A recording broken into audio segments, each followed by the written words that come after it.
Hello friends, പുതിയൊരു വീഡിയോയിലേക്ക് എല്ലാവർക്കും സ്വാഗതം.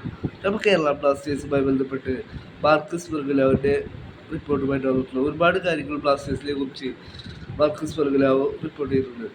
മാർക്കസ് ബെർഗലാവിനോട് ജനുവരി ട്രാൻസ്ഫർ വിൻഡോയിൽ പുതിയ പ്ലേയേഴ്സ് വരുമ്പോൾ എന്നുള്ള ചോദ്യത്തിന് ജനുവരി പുതിയ പ്ലേയേഴ്സ് വരുമെന്നുള്ളത് മാർക്കസ് ബെർഗലാവ് സ്ഥിരീകരിക്കുന്നു. പിന്നീട് ബ്ലാസ്റ്റേഴ്സിലെ ഹെഡ് കോച്ചിനെ കുറിച്ചുള്ള ചോദ്യത്തിന് ഇപ്പോൾ തോമസ് ഷോർട്സിൻ്റെ ബ്ലാസ്റ്റേഴ്സ് ക്യാമ്പിൽ മികച്ച സ്വീകാര്യതയാണ് കിട്ടിക്കൊണ്ടിരിക്കുന്നത്. ഇന്നത്തെ മാച്ച് റിസൾട്ട് തോമസ് ഷോർട്സിൽ നിർണായകമാണെന്നാണ് റിപ്പോർട്ട് ചെയ്യുന്നത്. പിന്നീട് ജീസസ് ജിമിനസിൻ്റെ പരിക്കിനെ സംബന്ധിച്ചാണ് മാർക്കസ് ബെർഗലാവ് റിപ്പോർട്ട് ചെയ്തിട്ടുള്ളത്. ഒരു മത്സരവും കൂടി ജീസസ് ജിമിനസിന് മിസ്സാവുമെന്നാണ് മാർക്കസ് ബെർഗലാവിൻ്റെ റിപ്പോർട്ടിൽ പറയുന്നത്. പിന്നീട് ലെസ്കോവിച്ച് ബ്ലാസ്റ്റേഴ്സിലേക്ക് വരുമ്പോൾ എന്നുള്ള ചോദ്യത്തിന് അതിനെക്കുറിച്ച് തനിക്ക് അപ്ഡേറ്റ് ഇല്ല, അത് ബ്ലാസ്റ്റേഴ്സിനോട് തന്നെ ചോദിക്കണമെന്നാണ് മാർക്കസ് ബെർഗലാവ് റിപ്പോർട്ട് ചെയ്യുന്നത്.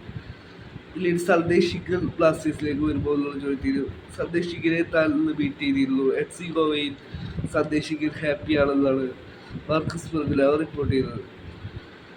പിന്നീട് സെർജിയോ ലൊബേറോക്ക് ബ്ലാസ്റ്റേഴ്സിലേക്ക് വരുമ്പോൾ എന്നുള്ള ചോദ്യത്തിന് സെർജിയോ ലൊബേറോ ബ്ലാസ്റ്റേഴ്സിലേക്ക് വരാൻ സാധ്യതയില്ല, പക്ഷെ ഇത് ഫുട്ബോളാണ്, എന്തും സംഭവിക്കാം. നിലവിൽ അങ്ങനെ റിപ്പോർട്ടില്ല ലൊബേറോ ബ്ലാസ്റ്റേഴ്സിലേക്ക് വരുന്നതായിട്ട്. അതിൽ തന്നെ വ്യക്തമായി പറയുന്നു ഇത് ഫുട്ബോളാണ്, എന്തും സംഭവിക്കാം എന്നുള്ളത്.